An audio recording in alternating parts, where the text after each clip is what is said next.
the people we coach, so most of our clients and all our competitors, they basically say, you guys are crazy. Why you get paid at the end, right? That's too much of a risk, right? The people we work with, our clients, 95% of the leaders we work with and who apply this process well, they measurably improve, right? So we put a premium on our product and say, we get paid when your people improve, right? No cure, no pay, right? And we know in advance that if we sort out these guys in advance well and shape them up well as we start the process, that we get paid. It's just a matter of, right? Now, so this is what we're going to do in the next 2 days. Yeah? So short introduction, then we're going to go through the coaching process. So in the next 2 days, actually, I will take you through the 1-year coaching process engagement, right? So that you really know what's step number 1, how does a step work, what's step number 2, etc. Right? So we start with the principles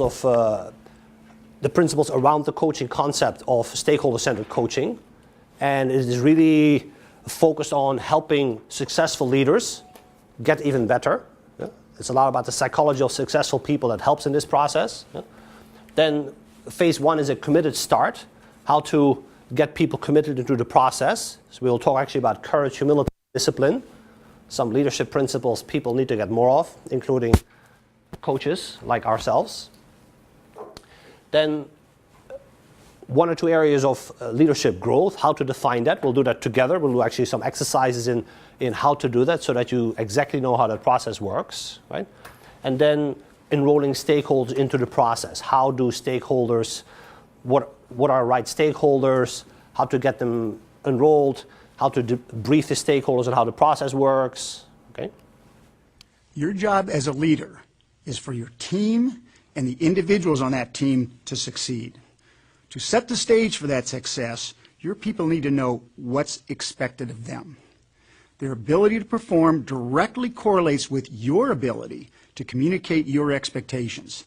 Think of it like this. You put a bunch of kids on a soccer team who have never played soccer. You tell them, go out, score goals, but don't assign positions, explain the rules, and draw plays for them to execute. What do you think happens? Right. Most of them run after the ball. No one knows what position to play. No one is guarding the net. It's complete and total chaos and ends in disappointment when they lose. But what if each person on the team know beforehand what position to play, how to play together, how to both score the goal and play defense? They'd understand the game, and as a result, would be able to perform and maybe even win the game. And then towards the end of tomorrow, we'll also talk about how do you manage effectively the process of coaching. Yeah.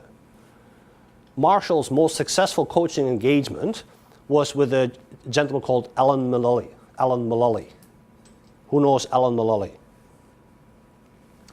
Nobody knows Alan Mulally? Alan Mulally is the CEO of Ford Motor Company. Right? When Marshall was working with him, he was the CEO of Boeing Commercial Aircraft. Right? So Marshall charges $250,000 a year for 1 coaching engagement.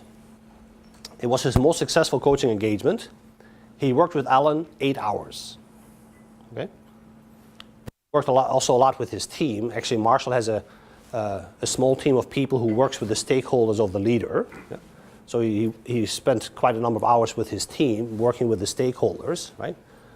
But he coached 8 hours, and Alan was the most successful case he ever had, so measurably significantly improved, right? So it's not about time. It's really about the commitment of the leader to change and how he involves the stakeholders and how he implements the actions that he is committed to implement.